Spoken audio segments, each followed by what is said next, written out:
Welcome back to the Junius Maltby channel. Good morning. I spent a lot of this morning actually corresponding with a friend of mine, and I'm going to share with you here some of that correspondence because it is valuable information and it does tie into what we talk about and discuss here on the channel very well. So he happens to have a little bit better connections than I do as far as where some of his information might come from, and I will keep him anonymous as that's always important. We've definitely seen some historical things take place just in the last 48 hours around the world. As we have talked about and have come to expect, the world is entering a chaotic phase. There's a lot of changes, a lot of things taking place, and a lot of hidden tension and friction that's coming to the surface and becoming quite explosive, and no pun intended. But this is not the first time that the world has seen such chaos and events, and especially in these regions. If you look just back at the beginning of World War I, just prior to World War I starting, we saw an assassination of the Archduke Ferdinand by Gabriele Princip, setting off what some have come to believe as the chain of events that led to World War I. We've seen a lot of chessboard-like activity take place in this region today and recently. We saw Erdogan's call to citizens to sell the dollar for lira and gold. We covered that here on the channel just recently. Shortly after that call, there was a major bombing in Turkey in which 13 soldiers were killed, 55 people were wounded. Hidden from a lot of the mainstream news here in the United States for most likely obvious reasons because we don't have boots on the ground, right? It's coming out at multiple sources now, and very recently, that Syrian Special Forces captured 14 U.S. coalition officers in Aleppo when Syrian forces and Russian forces took the city just recently. This information has come out from multiple news accounts overseas, as well as news reporters that are behind the lines in Syria and in Aleppo. They have even gone as far as to release some of the names of those captured, one of them being a U.S. Operative named David Scott Weiner from the USA. There's his name there. All of these tensions and all of this friction came to a head yesterday when the Russian ambassador was speaking at an art gallery in Ankara, Turkey, and assassinated by what appeared to be a well-dressed police officer or security operative at the museum, at the art gallery. Immediate impressions in just looking at the handling of the firearm and the way the assassination was executed. This individual has training, knows how to handle a firearm, operates a pistol in a way that is not amateur or as a beginner would. Also, the same day, we saw 12 dead, 48 injured when a truck drove through a Berlin Christmas festivities in Germany. So as we just stated, tensions, chaos, explosive atmosphere erupting. This leads us now to the dispatches and messages from a close friend of mine who I'd like to share his interpretation of both the global events that we just witnessed and where it's leading, and the atmosphere in which we currently find ourselves here. Total shit show. Highly likely an agency-approved aware op. Even if it wasn't, it doesn't matter, because Russia believes it was. It follows the week after Russia cleared Aleppo of fighters. 2 weeks ago, Russia and the SAA did a raid on an apartment complex, captured 22 agency field operatives, some Israeli, British, Saudi, and Jordanian operatives, all in one operation. They were coordinating the resistance in Aleppo and got swept up at night while they were meeting to plan a big push. Russia released all the field operatives on the border in good faith. Now the U.S. has no eyes inside Aleppo. So the Russians anticipated a new influx of guided weapons being brought in for a new phase of combat against Russia and SAA, but believed it would take a few weeks. Then suddenly, a Russian diplomat is shot on TV in Ankara. There's the link to the special forces captured in Syria. Shooter is probably just some schmuck, but our State Department and agency, CIA, had been both arming, networking, and training jihadis in Syria and Turkey for years now. So it's highly unlikely that a member of Turkish police acted on his own.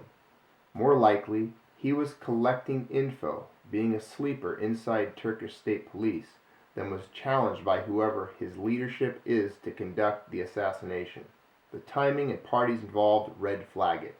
The shooter probably has no idea what's going on, just a Turkish Sunni Muslim following orders from some other Turkish Sunni. But it would be unlikely that the assassination would take place without approval from the wahabbi organization in Syria and Aleppo, because to do it, it's a big deal. So at the least, the networks knew, which means that the network leaders knew, which means that the agency knew, the CIA. That's least guilty scenario. Then we began to discuss further events and situations and what this might mean globally. Okay, here's my theory on the global situation and what I see as a foreseeable course of likely events. Hope I'm wrong and dumb. Current U.S. debt, $20 trillion. If a despotic tax were imposed on all Americans and businesses, it would be $60,600 per individual in the U.S., not considering difference of ages. So it's not mathematically possible to pay off debt using taxation, even on the national GDP level scale. The global economy is becoming uncertain. So when nations begin trading on global commodities with currencies other than the US dollar, it will devalue the dollar immediately and proportionately. When global confidence in the US dollar is shaken, all countries will realize 1. They can hurt the US by simply trading in any other currency. 2. They have a lot of US dollars, so they need to purge liability, causing all nations to spend all of their US dollar holdings on US commodities. The U.S. has no real commodities in the quantity necessary to satisfy a global U.S. dollar dump, which means that foreigners will spend all their U.S. dollars buying land in the, and I'm assuming he meant U.S., but the text got cut short right there. The U.S. knows that this will occur, so the U.S. has to protect the dollar. They can, 1, create real capital through real labor and fill debt gap to back U.S. dollar. 2, mint surplus currency.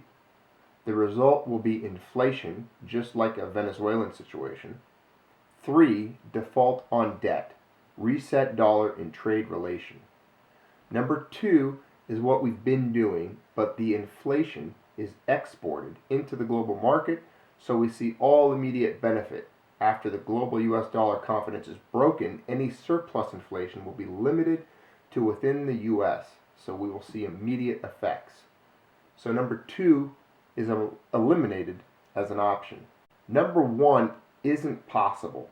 It would only be possible if we hypothetically took every productive member of society and forced them to produce for the U.S. debt until it was paid, eliminating number 1 as a standalone option.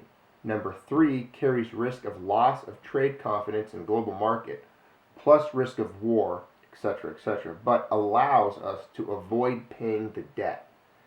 If combined with number 1, it could build surplus wealth pretty quickly. So if I were a government and wasn't bound by ethics, I would start a global conflict, not a regional, not a Middle East one. Americans are apathetic to war. Start a war with China and Russia. Make sure that my population believes that the People's Republic of China and Russia are the aggressors. Make my population believe that the war is of existential imperative. Sell war bonds for the population to invest in. Encourage rationing, low pay, war effort work, etc. Use the mainstream media and entertainment personalities to encourage the populace to invest in bonds and ration. During conflict, default on the debt. The enemy is principal debt holder, so it's a 2 birds, 1 stone deal. Ally with as many nations as possible, win war, reset currency, spend surplus, rinse, repeat. Done it before, no reason to believe it won't be done again. It almost mimics the behavior of other natural systems like evolution or economics. I think it's going to occur no matter if it's Trump or Clinton. The forces involved are just too great. And on the macro level, the whole thing fits with the historical pattern of our own past and past of any major nations. So in a way, it's more absurd to assume that it won't occur rather than it will occur, judging by history. And I thought that was a pretty poetic ending of his messages there, to that statement that, so in a way, it's more absurd to assume that it won't occur rather than it will occur. So for all the people that are skeptical, all those that like to live in a state of denial and in a delusional world where everything's perfect and the future is bright and beautiful, they live in an absurd mindset, because with what we're being presented and what we're seeing and the facts that exist do not point to a very bright and lucrative future for most of us. Of course, these are sobering ideas, sobering facts to discuss, and I know that none of you nor myself agree with the actions that we believe our governments are most likely going to take in order to survive the present global situation. However, it doesn't change the fact that it is a reality you and I are going to be thrust into. I do feel for my friends and subscribers here on the channel that reside in nations of Europe and in nations that are close to these conflict zones. I wish all of you well. I wish there was more that I could do. I wish there was something I could directly do to help alleviate any of the potential suffering and pain for people that live in these regions. Hopefully cooler minds prevail and we can resist being thrust into a global conflict.